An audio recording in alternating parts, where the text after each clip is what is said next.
ప్రేక్షకులకు నమస్సుమాంజలి. మనం ఇప్పుడు సెప్టెంబర్ నెల మాస ఫలితాలు చెప్పుకుంటున్నాము. ముందుగా 12 రాసుల్లోనూ ప్రతి రాశికి ఈ ఈ మాసంలో జరిగే అశుభ ఫలితాలు, దానికి పరిహారాలు చెప్పుకుంటాము. తదుపరి వృశ్చిక రాశి. వృశ్చిక రాశికి అధిపతి కుజుడు. వృశ్చిక రాశిలో విశాఖ 4వ పాదము, అనురాధ 4 పాదాలు, జ్యేష్ఠ 4 పాదాలు ఉంటాయి. వృశ్చిక రాశిని బట్టి ఇప్పుడు గ్రహ సంచారం ఎలా ఉంది అని అంటే కనుక, వృశ్చిక రాశిలో ప్రస్తుతం ఈ రాశిలో గ్రహం ఏమి లేదు. చతుర్థంలో రాహు అంటే కుంభంలో రాహు ఉన్నాడు. పంచమంలో మీనంలో శని వక్రించున్నారు. కుజుడేమో మిథునంలో ఉన్నారు. కర్కాటకంలో గురువు ఉన్నారు. ఇక సింహంలో కేతువు, రవి, బుధుడు ఉన్నారు. కన్యలో శుక్రుడు ఉన్నారు. ఇది ఎప్పుడు 1వ తారీఖు గ్రహాల సంచారం. అయితే శని, గురువు, రాహువు, కేతువు ఈ 4 గ్రహాలు తప్ప మిగతా గ్రహాలు మారుతాయి. అది ఎట్లా అంటే, కన్యలో ఉన్నటువంటి శుక్రుడు తులలోనికి 3వ తారీఖున వస్తాడు. సింహంలో ఉన్నటువంటి రవి కన్యలోనికి 17వ తారీఖున వస్తాడు. సింహంలో ఉన్నటువంటి బుధుడు కన్యలోనికి 8వ తారీఖున వస్తాడు. మిథునంలో ఉన్నటువంటి కుజుడు కర్కాటకంలోనికి 19వ తారీఖున వస్తాడు.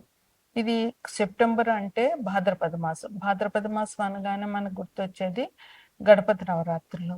14వ తారీఖు గణపతి వినాయక చవితి అయింది.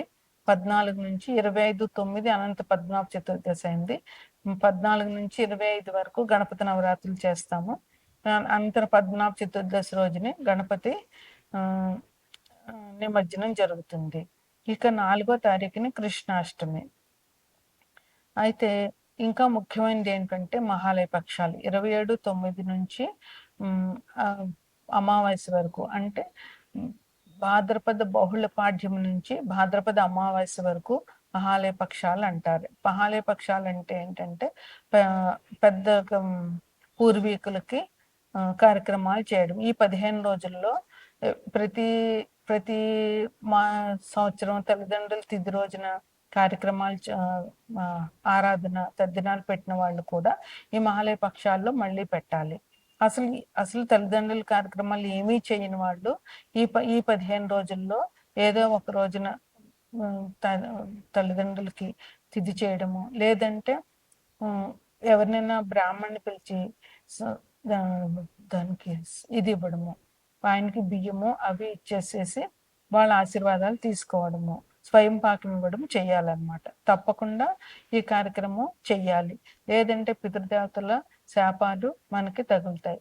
పితృదేవతల శాపాల వల్ల ఇంట్లో పెళ్ళిళ్ళు కాకపోవడము, లేదా ఉద్యోగాలు రాకపోవడము, లేదా ఇంట్లో అనారోగ్య సమస్యలు, లేదా ఆనందం అనేది లేకపోవడము, అట్లాంటివి జరుగుతాయి. అందువల్ల మనం ఇంట్లో పూజలు చేసినా చేయకపోయినా పితృదేవతల కార్యక్రమాలు మాత్రం తప్పకుండా చేయాలి. లేదంటే ఖచ్చితంగా పితృదేవతల శాపాలు తగులుతాయి. అందువల్ల మీరు మాలయ పక్షాల్లో తల్లిదండ్రులకు చేయవలసినటువంటి కార్యక్రమాలు, తాతలకి తండ్రులకి చేయవలసినటువంటి కార్యక్రమాలు చేయండి.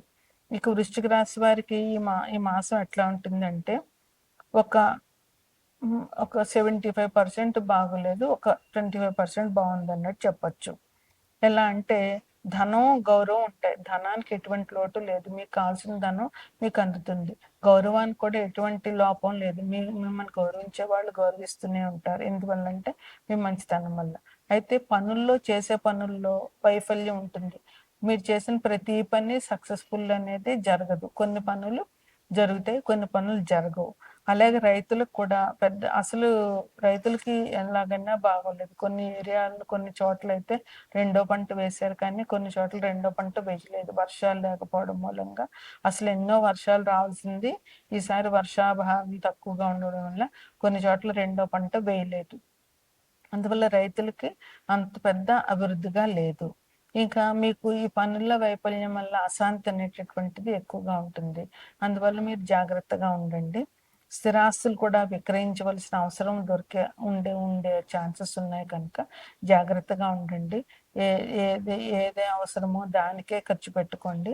దానివల్ల మీరు మనశ్శాంతి ఉంటుంది, ప్లస్ ధనం కూడా అనవసరమైన ఖర్చు అవ్వకుండా ఉంటుంది.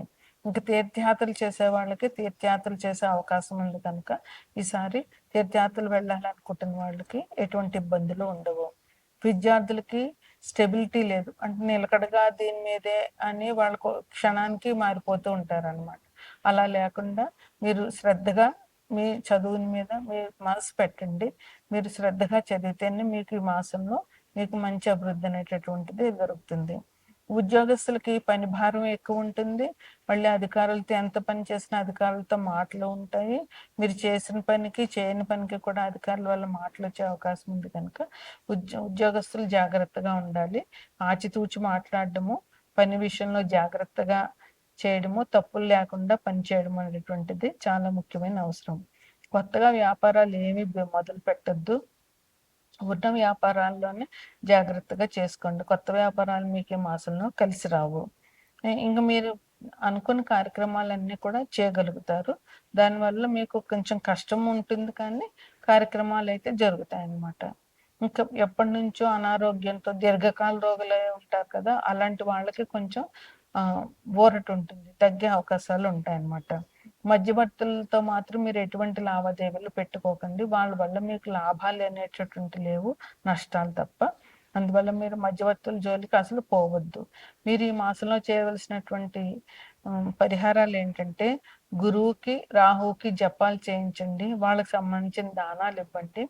అష్టాదశ శక్తి పీఠాలు వీలైతే అష్టాదశ శక్తి పీఠాలు దర్శనం చేసుకోండి. లక్ష్మీదేవి ఆరాధన చేయండి. దీనివల్ల మీకు ఈ మాసంలో ఇంకా మంచి ఫలితాలు దొరుకుతాయి.